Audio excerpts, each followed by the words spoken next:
어디에 눈길을 두어도 아름다운 계절을 살고 있습니다.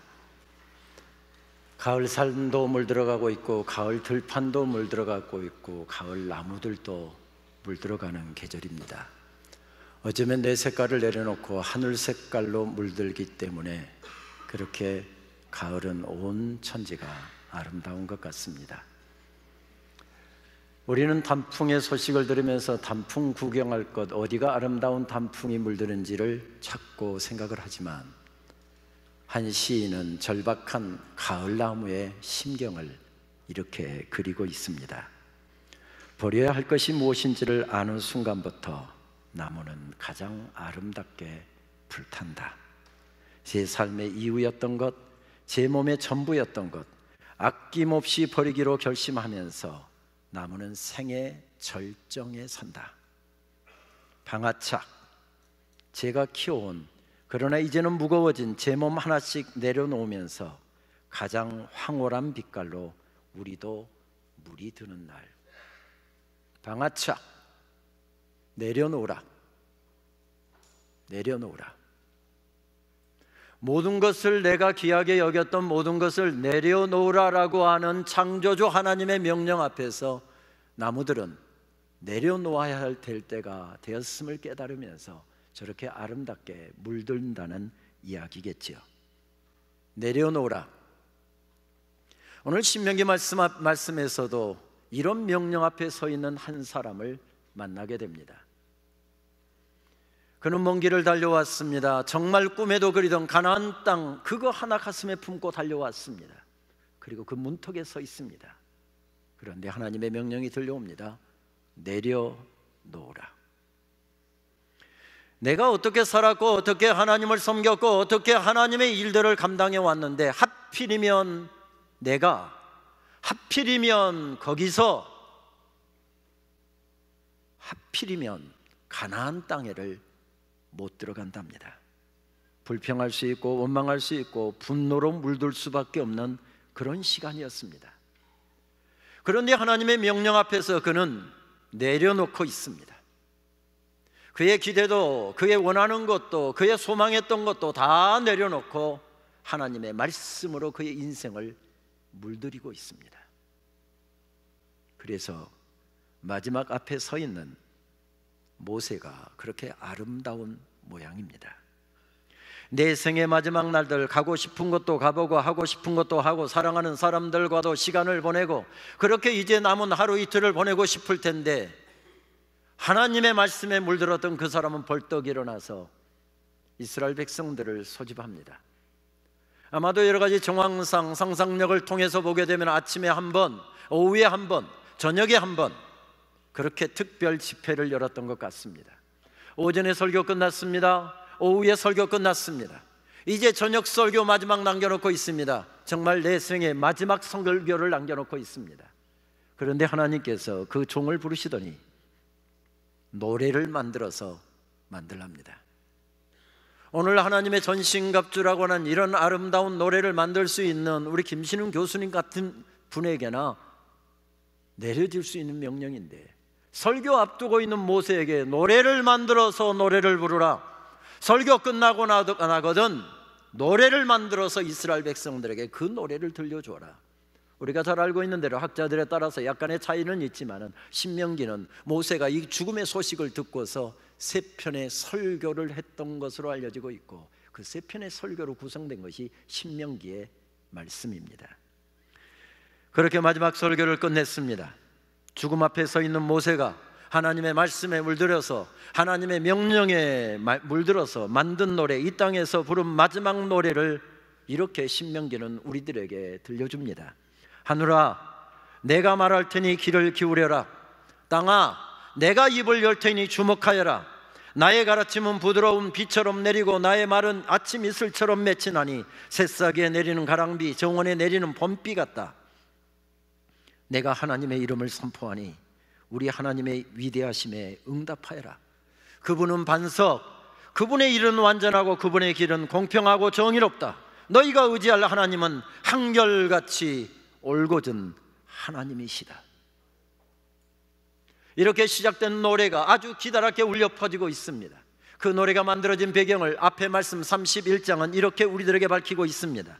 하나님께서 마지막 명령을 주십니다. 여호수아와 함께 하나님과의 만남의 장소인 회막에 서랍니다. 회막에 섰습니다. 그때 하나님께서 모세에게 마지막 명령을 주고 계십니다. 너는 내 조상과 함께 잠들 것이다. 그러나 이 백성은 들어가서 살게 될 그 땅의 이방신들과 더불어 음란한 짓을 할 것이다. 그들은 나를 버리고 나와 세운 언약을 깨뜨릴 것이다. 변질을 예고하십니다. 그들의 타락을 예고합니다. 그리고 말씀은 모세에게 이렇게 부탁으로 말씀이 들려지고 있습니다. 이제 이 노래를 적어서 이스라엘 백성에게 가르쳐 부르게 하여라. 이 노래가 이스라엘 자손에게 내가 무엇을 가르쳤는지 증언할 것이다. 신명기의 후반부를 보게 되면 이 노래에 대한 언급이 계속되고 있는 것을 발견하게 됩니다. 그 노래, 이 노래, 그 노래, 이 노래 하면서 이 노래에 대한 언급이 31장, 32장, 33장으로 계속 이어지고 있는 것을 우리는 발견하게 됩니다. 31장 20절 이하의 말씀, 내가 그들의 조상에게 맹세한 젖과 꿀이 흐르는 땅에 그들을 인도하여 들인 뒤에 그들이 살이 찌도록 배불리 먹으면 눈을 돌려 다른 신들을 섬기며 나를 업신여기고 나와 세운 언약을 깨뜨릴 것이다. 그러나 사람들이 이 노래를 부르는 한 이 노래가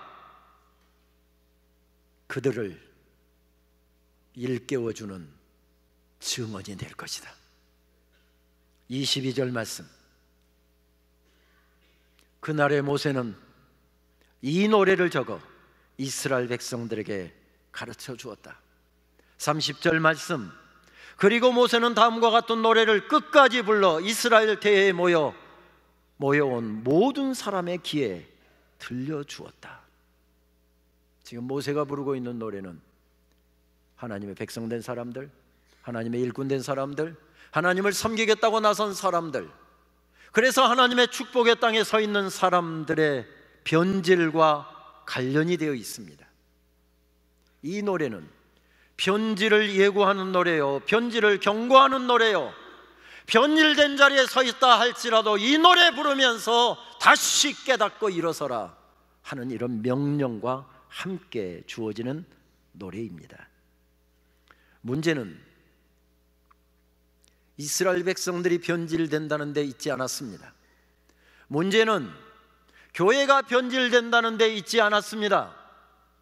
가장 큰 문제는 노래를 불러야 할 모세, 그 모세가 사라지고 있다는 것이었습니다. 그래서 모세는 그 노래를 만들고 노래를 가르치고 노래를 하나님의 말씀에 기록해서 변질될 때마다 이 노래가 계속해서 불려지고 들려질 수 있도록 그를 이어서 이어지는 여호수아에게 부탁하고 있고, 여호수아를 이어서 하나님의 종의 길을 걸어갈 사람들에게 이 노래를 가르치고 있습니다. 교회의 변질이 문제가 아니라, 이스라엘의 변질이 문제가 아니라 하나님의 종들의 변질이 문제라는 사실을 성경은 더 크게 강조합니다.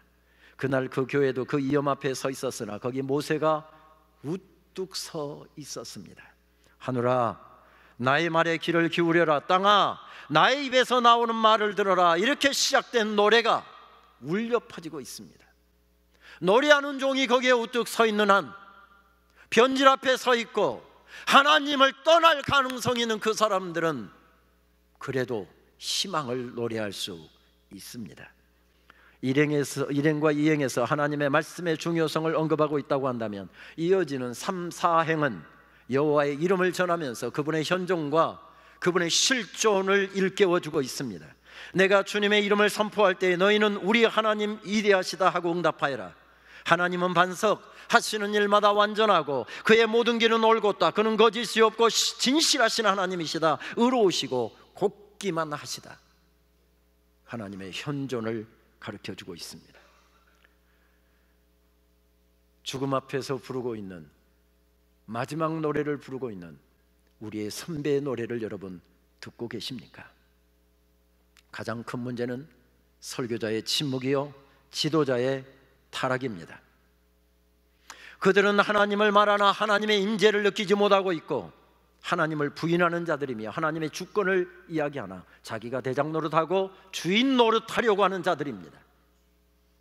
하나님 이름을 이야기하고 하나님의 말씀을 이야기하지만 실질적으로 그들은 하나님의 자리에 자기가 기어오르려고 안간힘을 쓰는 사람들입니다.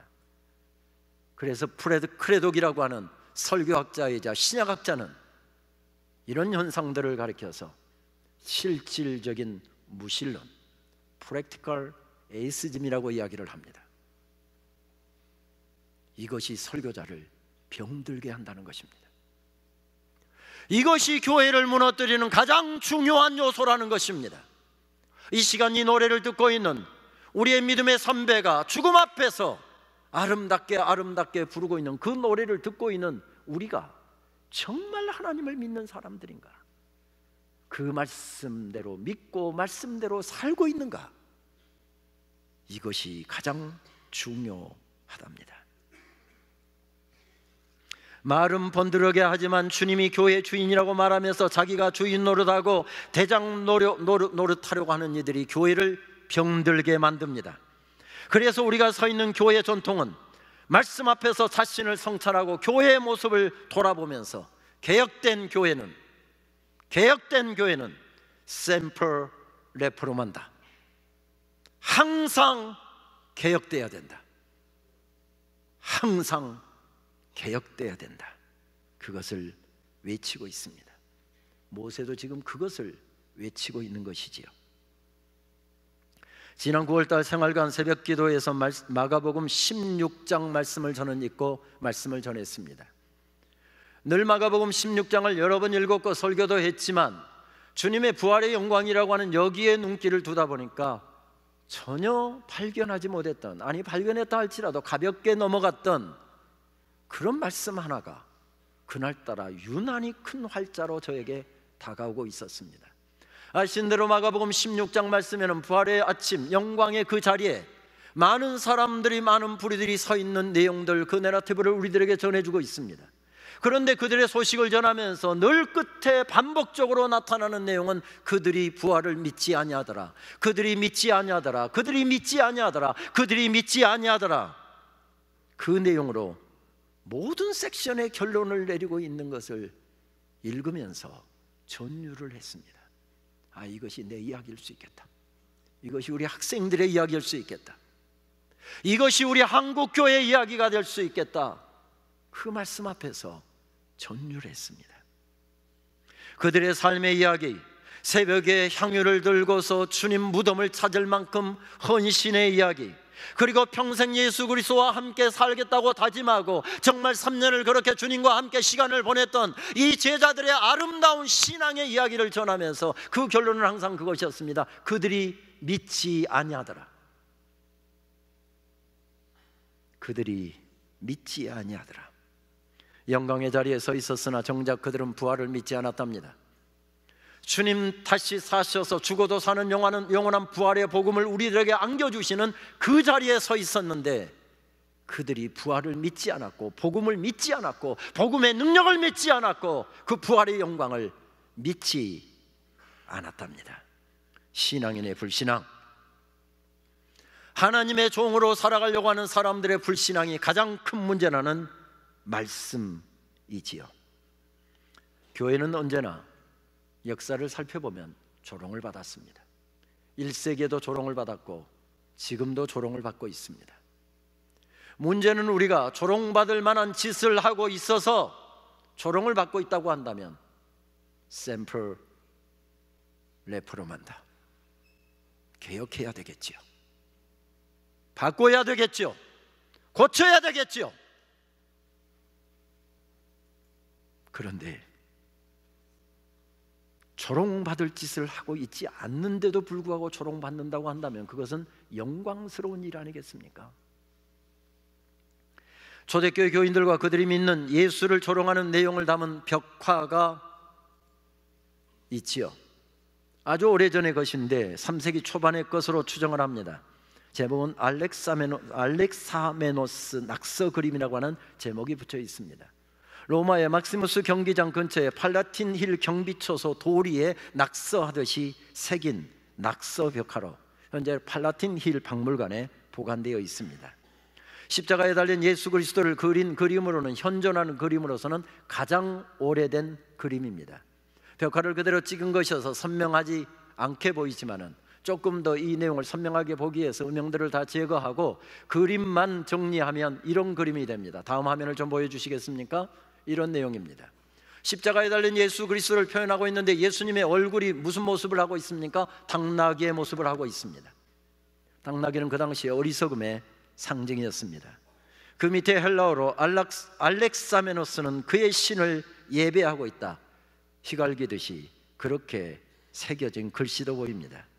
벽화를 그대로 찍은 사진과 글씨만을 드러나게 정리한 것을 비교해 보면 더 선명하게 볼 수 있지요. 당시 로마 사회에서 당나귀는 어리석음의 상징이었고 경멸의 대상이었습니다. 십자가에 달린 이를 당나귀 모양으로 그린 것은 로마인들에게 있어서 십자가에 달린 예수 그리스도가 너희들을 구원한다, 그분을 믿으면 영원한 생명을 얻게 된다, 그것은 어리석음의 내용이었고 그 자체였습니다.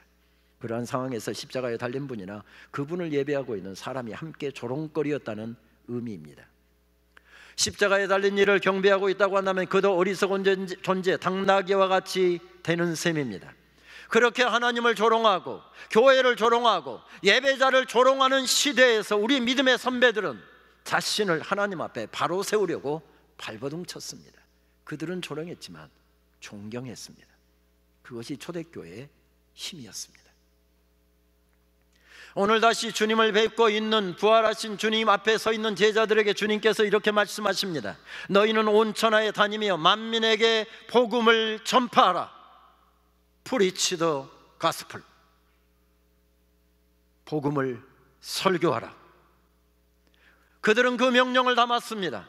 이 복음이 들어가는 곳에 나라도 살고 생명도 살고 사회도 살고 교회도 산다라고 하는 확신을 가지고 세상이 조롱하나 그 복음의 능력을 믿고 복음 하나 붙잡고 세상의 조롱과 상관없이 그들은 달려나갔습니다. 그들에게는 이런 복음의 야성이 있었습니다. 십자가의 복음, 부활의 복음, 우리 주님이 온 천하에 다니며 만민에게 전하라고 명령하신 복음에 대한 열정은 그들에게 불타오르고 있었습니다. 우리에게는 어떻습니까? 그 열정이 여전히 불타오르고 있습니까? 지난 수요일 저는 밖에 일이 좀 늦어지는 바람에 원치 않게 예배를 잠깐 늦었습니다. 뒷자리에서 예배를 드렸죠. 뒷자리에 와보니까 자리라고는 저쪽 기둥 뒤에 있는 그 자리 하나밖에 없었습니다. 그 자리에 앉아서 간단히 기도하고 설교자의 소리만 들려올 뿐 모습이 보이지 않았습니다. 그래서 아예 일어서서 설교자의 얼굴을 보기 위해서 이쪽으로 나와서 일어서서 예배의 마지막 예배를 드렸습니다. 기도 시간에 무릎을 꿇고 기도하는 사람도 있고 눈물로 찬양하는 사람도 있고 주시는 말씀을 가슴에 담기 위해서 한눈 팔지 않고 온 마음으로 설교자를 주시하며 말씀을 담는 대부분의 사람들이 우리 학생들이었습니다마는 일어서서 예배를 드리다 보니까 자연스럽게 눈에 들어오는 예배 광경이 있었습니다. 그 광경은 기도 시간에도 계속되었고 찬양 시간에도 계속되었고 설교 시간에도 계속되었습니다. 심지어는 마지막 예배가 마치는 축도 시간에도 계속되었습니다. 스마트폰에서 눈길을 떼지 못하면서 게임하는 사람도 있었고요, 웹툰을 보는 사람도 있었습니다. 놓친 운동 경기나 드라마를 이어서 보는 사람도 있었습니다. 단순 논리로 판단해서는 안 된다는 거 저도 잘 알고, 이런 이야기하면 또 꼰대질한다, 여러분 벌써 마음속에 불편함이 있을 수 있다는 것도 압니다. 그런데 우리가 세워가려고 하는 예배가 이런 것입니까? 예수 그리스도의 복음을 통해서 변화된 사람들이 이 복음을 가지고 세상에 이 복음을 전하고 세상을 변화시키고, 그렇게 변화된 사람들을 모아서 함께 예배하려고 하는 예배가 이런 예배입니까? 그렇다고 한다면 저 오늘부로 학교 그만두겠습니다. 오늘부로 예배학 강의 그만두겠습니다. 우리가 꿈꾸는 예배가 이런 예배라고 한다면 예배학이 뭐가 필요하며 예배가 뭐가 필요하겠습니까? 우리가 꿈꾸고 우리가 개혁해서 교회를 바로 세우고 성찬의 잔 하나를 예배 가운데 온전하게 세우기 위해서 목숨을 걸었던 그 선배들이 개혁해서 우리들에게 전해준 개혁 개혁된 교회, 개혁된 전통에 서 있는 우리가 추구하는 예배가 이런 예배입니까? 내 젊은 내 인생 전부를 걸고 싶은 복음이 이것입니까? 우리 신학을 통해서 세워가려고 하는 예배가 이런 것입니까? 세상이 조롱해도 내 모든 것을 드려도 세상 사람들이 다 손가락질해도 아랑곳하지 않고 끝까지 달려가려고 하는 그 목표 지점이 이것입니까? 반기독교적 정서를 넘어서 교회 조롱의 시대, 절망의 시대, 이 세상을 덮어갈 신앙, 이 복음 신앙이라는 것이 그런 것인가를 묻는 것입니다. 웹툰을 보아라, 거기에 길이 있다. 스마트폰을 보아라, 거기에 삶의 지혜가 있다. 그래서 나는 예배 시간에도 그 지혜를 배우기 위해서, 그것을 누르기 위해서 나는 그것을 예배하고 있느니라. 미안하고 미안하지만 여기 교수님들과 저희가 잘못해서 여러분들에게 물려줄 한국교회의 모습, 우리 교단의 앞날은 그렇게 밝지가 못합니다. 미안합니다. 미안합니다. 물질주의, 개인주의, 소비주의가 범람하는 시대에서 세상과 결탁하고 세상의 방식을 따라서 서가는 교회를 향해서 세상은 더 크게 비난할 것입니다. 당나귀 머리가 아니라 당나귀 머리 100개까지 그려가면서 우리들을 조롱할 것입니다. 이번 백사기 총회는 그 시발을 예고한 것이었습니다.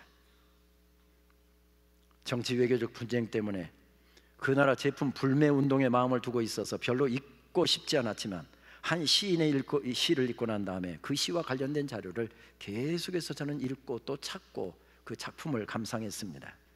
일본 에도 시대의 대표적인 목판화가인 가스시카 호쿠사이의 가나가와 앞바다의 파도라는 작품입니다.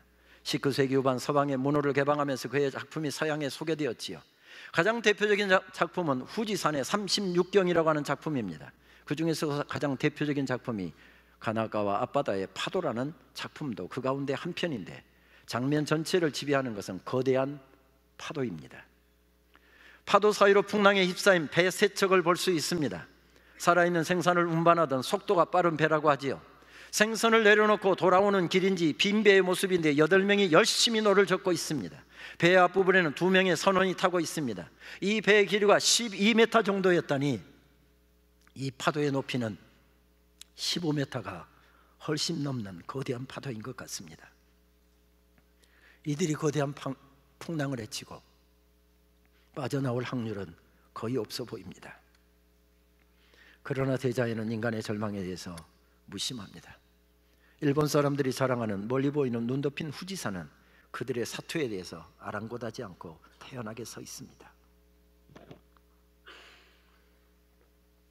이 그림을 보다가 영감을 받아서 드뷔시는 그의 교양시 바다라고 하는 작품을 작곡했다고 하지요. 시인인 김은교 교수는 이 그림을 보다가 파도 아가리라고 하는 시를 썼더군요. 이 시 때문에 그림을 감상했던 그림이었습니다. 냉혹한 물튀김, 카메라가 없었던 에도 시대, 화가의 눈은 튀는 물방울을 주시한다. 1만 분의 1초를 포착하는 디지털 눈, 해발 3,776m의 후지산을 삼킬 듯 덤벼드는 파도, 마구 흔들리는 세 척의 생선잡이 조각배에 사공들이 아가리 앞에 납작 엎드려 있다. 버티자, 꽉 잡아. 괴물이 침을 쓸어넣고 영사는 묵묵히 버티고 있는 이 그림을 보고 드뷔시는 교향곡 바다를 작곡했다지. 침묵 바다에 물결이 퍼지고 해일이 몰려온다. 운명 앞에서 붉은 잔향은 예견 못할 미래마냥 음산하다. 치솟는 파도의 꼭지점, 교향곡의 절정에서 까마득 배멀비 앓으며 소리친다. 지구의 모든 존재들아, 버티자, 꽉 잡아. 여러분, 이 교회의 비난의 시대에, 교회의 침몰의 시대에 거대한 파도가 교회를 삼켜버리고 예수 그리스도의 피 묻은 십자가의 복음과 부활의 복음을 덮쳐버리러 가는 이 시대에 우리 꽉 잡고 버팁시다. 그런데 우리는 그 차원을 훨씬 더 넘어가야 합니다. 버티는 차원이 아니라, 꽉 잡는 차원이 아니라, 복음 때문에 일어나서 춤을 추고 복음 때문에 감격하고 내 젊음을 들여도, 내 인생을 들여도 조금도 후회하지 않을, 우리는 이 차원, 버티는 차원보다 한 차원 더 나가야 합니다. 그래서 모세는 벌떡 일어나서 노래를 부르고 있습니다. 지난주일 오후 저는 어느 한 교회 앞을 지나가게 되었습니다. 그 교회를 오래 목회했던 목사님은 교단의 존경받는 목회자로 우리 교단의 총회장을 지냈고 수년간 우리 학교에서 목회학을 가르쳤던 분이었습니다. 이름을 거명하면 저희 또래의 모든 목사님들은 그 목사님을 존경한다고 하는 그런 분이었습니다. 그 교회는 수많은 목회자를 배출했고 그분이 아꼈던 아들 같은 목사님은 한국교회에 큰 영향을 끼쳤던 목사님으로 우뚝 섰습니다. 그분의 후임으로 오신 목사님이 20여 년을 목회한 이후 후임으로 오신 분으로 인해서 교회는 거의 8년 동안 분쟁 가운데 휩싸이면서 거기서 여러 교회가 분림해 나갔고 약 800명에서 900명 정도 모이는 교인들이 다 흩어져서 나이가 지긋하신 교인들 50여 명 남겨있다는 그 교회 앞을 지나가게 되었습니다. 저는 그 교회 앞을 지날 때 그것이 한국 땅에 세워진 개혁된 교회의 모습이 아닐까 싶어서 건물만 덩그레할 뿐 사람들, 노인들 몇 명 앉아있는 그런 교회가 될까 싶어서 두려웠습니다. 저는 그 교회 11년 전에 3박 4일 동안 집회를 인도했습니다. 그때의 주제곡은 주님 다시 오실 때까지였습니다. 정말 목이 터져라고 교인들과 함께 그 노래를 부르면서 울었습니다. 그 교회를 떠나온 교회 그 권사님은, 그 장로님은, 그 안수 집사님은 그때 그 노래를 지금도 이야기합니다. 주님 다시 오실 때까지 나는 이 길을 가리라. 저는 그 교회 앞을 지나가면서 하나님 앞에 기도했습니다. 하나님, 그 옛날에 불렀던 그 노래를 부르면서 그 교회가 회복되게 하여 주옵소서. 일어서게 하여 주시옵소서. 나도 일어서게 하여 주옵소서. 우리도 일어서겠습니다. 이 시간 다 함께 일어나셔서 이 찬양, 우리의 결단 찬양으로 올려드리십시오. 주님 다시 오실 때까지 나는 이 길을 가리라. 좁은 문 좁은 길 주의 십자가 지고 나의 가는 이 길 끝에서 나는 주님을 부리라.